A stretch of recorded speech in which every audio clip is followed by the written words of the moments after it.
آج جو میں آپ کو کہانی سناؤں گی اس کا عنوان ہے انوکھا چیلنج۔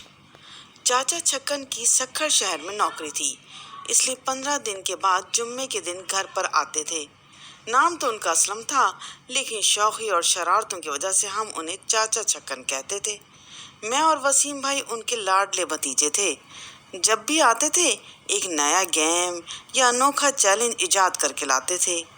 اس دفعہ بھی نہ جانے کون سا انوکھا چیلنج یا چھوٹا گیم لائے ہوں گے۔ ہم دونوں بھائی جمعے کو ان کا بے چینی سے انتظار کر رہے تھے۔ آخر کار انتظار کی گھڑیاں ختم ہوئیں اور 4 بجے گھنٹے کی آواز پر میں نے اور وسیم بھائی نے دروازے کی طرف دوڑ لگا دی۔ حسب معمول چاچا چھکن ہمارے لیے چاکلیٹ لائے تھے۔ شام کو چاچا چھکن ہم دونوں کو اپنے جاننے والے کے انکل کے گھر لے گئے۔ دیکھنے میں تو وہ جگہ ہمیں فلٹر پلانٹ کا آفس لگ رہا تھا۔ چاچا چھکن کو فلٹر پلانٹ کے آفیسر سے کوئی کام تھا۔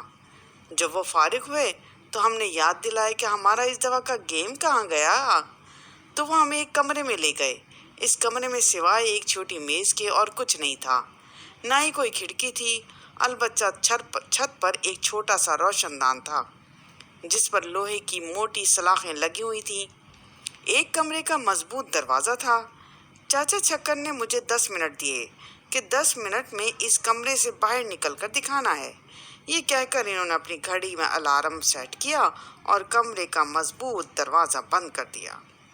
میں نے ہاتھوں سے کمرے کی دیواروں کو ٹٹولا کہ شاید کوئی دروازے کا بٹن موجود ہو۔ کمرے میں کوئی سوئچ بورڈ بھی نہیں تھا۔ روشن دان میں سے سورج کی کرنوں کی وجہ سے کمرے میں روشنی ہو رہی تھی۔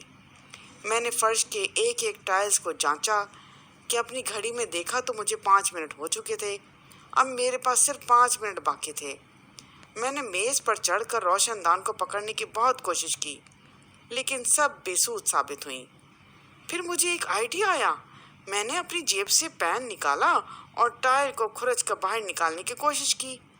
کمرے کے باہر سے الارم کی آواز پر میں چونکا۔ میرا ٹائم ختم ہو چکا تھا۔ میرا ہاتھ جگہ جگہ سے زخمی ہو گیا تھا۔ اچانک دروازہ کھل گیا اور چاچا چھکن نے مجھ سے کہا کہ کمرے کا دروازہ باہر سے بند ہی نہیں تھا، اس لیے تم دروازہ کھول کر آرام سے باہر نکل سکتے تھے۔ یہ سنتے ہی میرا تو منہ کھلے کا کھلا ہی رہ گیا اور وہ دونوں کہکے لگانے لگے۔